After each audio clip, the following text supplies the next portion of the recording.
आपने सत्य कहा। जो पेशवा का भाई जो आए यहाँ पे और उन्होंने कोशिश की इस राज्य को हस्तगत करने की, तो किस तरह माता अहिल्याबाई होलकर जी ने कूटनीति और छत्र नीति जो है, एक तरफ उन्होंने तुकोजी होलकर को लगा दिया है, एक तरफ पेशवा की टक्कर देने के लिए माजी चल दिया है, दूसरी तरफ अपने गुजरात से तैयार हो गए अपने वो गायकवाड़, और जो जवाब दिया। लेकिन सुनने में आता है कि उसी समय उन्होंने राघोबा से सनद लिखवा ली थी कि मेरा जो मेरे बाद है पुत्र के रूप में गोद ले लिया था तुकोजी होलकर को, तुकोजीराव होलकर जी को, जबकि कहा जाता है तुकोजीराव होलकर थे उनके उम्र से शायद बड़े थे उनसे। ये एक बिरला, एक अलग ही चीज, एक लायक जो योद्धा है, जो होलकर साम्राज्य कमान संभाल रहा है, आगे राज्य उसको देने का प्रयास किया है। देखिए, इस पे दो बात हाँ, अपनी कहें। आपने श्रीमद तुकोजीराव होलकर जो महान सेनानी थे, महान सेनानी, उनके बारे में पूछा और राघोबा का जो जिक्र आया देवी लेख, तो मैं पहले तुकोजीराव होलकर के बारे में बताऊं। तुकोजीराव होलकर मल्हारराव होलकर के चचेरे भाई के लड़के थे और उम्र में आपने कहा बड़े थे अहिल्याबाई से।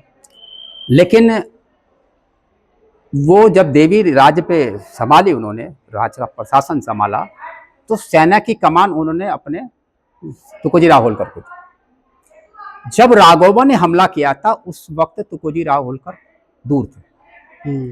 अपनी कूटनीति की मिसाल पेश करते उन्होंने पत्र लिखे थे सबको, गायकवाड़, भोसले, पेशवा को। पेशवा कौन? रघुनाथ राव नहीं, उसका भतीजा माधवराव पेशवा वहां बैठे थे गद्दी, जो चाचा उनकी गद्दी भी छीनना चाहता था, वो होलकरों के पक्ष में थे।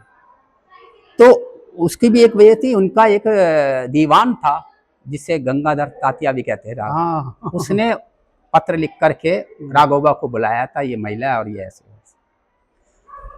खैर, अपनी कूटनीति से, जैसे मैंने अगले उसमें बताया कि उन्होंने उसे पराजित करा, लड़ने की तलवार की जरूरत नहीं पड़ी, कूटनीति से पराजित करा। और उसके बाद जब उनको माधवराव पेशवा को पता लगा तो अहिल्याबाई की उन्होंने तारीफ करती, वाह क्या महिला है। और उन्होंने कहा तो सनत क्या आप राघोबा पेशवाई करती? नहीं, माधवराव ने कहा कि आपके उत्तराधिकारी सेनापति तुकोजीराव होलकर मैं सनद देता हूँ उसके। वो तो राजा अपने आया था। ये उसकी सच्चाई। जी जी जी, आपने ये विषय स्पष्ट किया, इसके लिए आपको बहुत बहुत धन्यवाद। और एक और बता दूं, जिस वक्त अहिल्याबाई ने राजपूतों को हराया था, दुनिया समझती थी कि विधवा है, हराया और उन्होंने न्याय करा, मतलब तोप से उड़ाया सुखबाग सिंह चंद्रावत को। तो माधवराव पेशवा को जब वहां पता लगा तो उन्हें उसकी सम्मान में देवी की 21 तोपों की सलामी दी थी। वाह मेरे मराठा योद्धा की धर्मपत्नी वीर अहिल्याबाई होलकर इतना बड़ा कार्य कर सकते, और देश में अहिल्याबाई की सबने प्रशंसा करी जो मराठा रियासत थी। तो वो गुण सर्वगुण संपन्न थी। देवी तो इंसान इस युग के अंदर कलयुग में अपने कर्मों से बनता है। सही, राजा रानी से ज्यादा देवी की वैल्यू होती है। इसीलिए कहा जाता है जो राम जी का राज्य था उसके बाद अगर कोई राज आया है तो ये धनगर मराठों का माता अहिल्याबाई होलकर जी का ये मालवा में राज आया था। और इस राज्य की खासियत रही है कि लोगों ने राज्य तो अपने बड़े बड़े स्थापित किए, लेकिन माता अहिल्याबाई होलकर जी ने सनातनी साम्राज्य स्थापित किया, अटक से कटक, कश्मीर से कन्याकुमारी, जहां पर इससे पहले मुसलमानों ने सब मंदिरों को तोड़ करके स्थापित कर दिया था कि इस्लामिक राज्य है, वहां पर पुनः सनातनी साम्राज्य की स्थापना कर दी, एक सनातनी साम्राज्य। आप इस पर भी दो बात करें, शायद मैं कहीं चूक रहा हूं। तो आपने कहा जिसे सनातन कहते हैं उसे हिंदू पर्यायवाची हो गया है।